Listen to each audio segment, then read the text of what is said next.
At ito mga ka-RSP, no, gusto mo bang ma-feel ang probinsya vibes ngayong Pasko kahit nandito ka sa Metro Manila? Posible yan sa another gala natin ngayon, kaya bisitahin na natin ang isang Christmas village sa isa sa pinakamasayang lugar sa Metro Manila. Happy talaga sa Tagalog, Valenzuela. Panoorin po natin ito.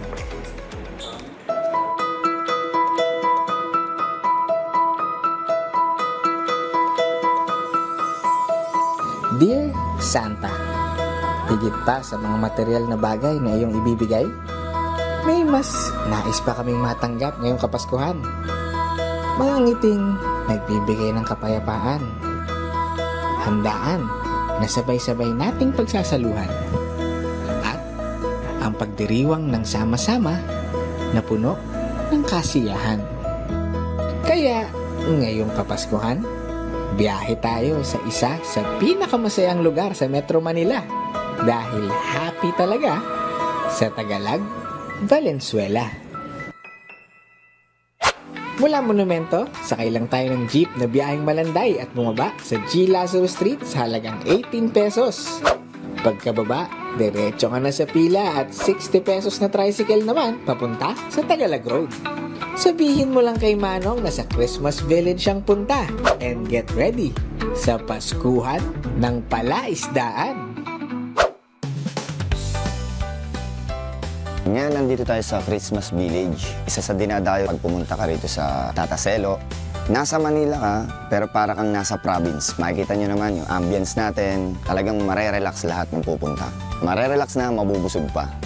Kakaiba na parang bumalik ka sa nakaraan kung saan makakahinga ka talaga ng maluwag dahil bukod sa probinsya feeling na binibigay nito, feels like home pa sa tema na parang nasa simpleng tahanan ka sa di kalayuang probinsya.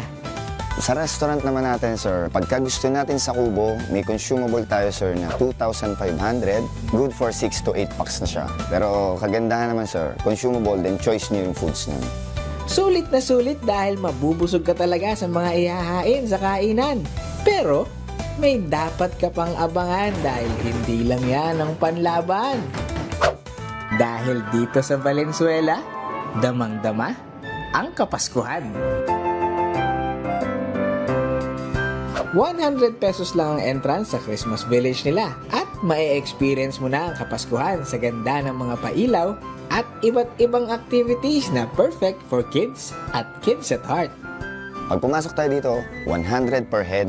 Then yung 100 naman natin na yun, sir, consumable siya. So, pwede nating ibili dito ng mga pika-pika, fries and drinks, siopaw, hotdog, yan. Siyempre, hindi mawala yung pa-effects natin na snow, sir.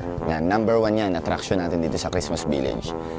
Bukas ang Christmas Village ng Lunes, Miyerkules hanggang Biyernes mula 11 a.m. to 10 p.m. at 6 a.m. to 10 p.m. naman kapag weekends.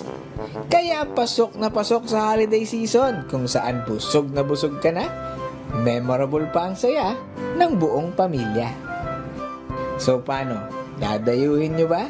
Sama-sama tayo ulit sa susunod na Tipid Trips.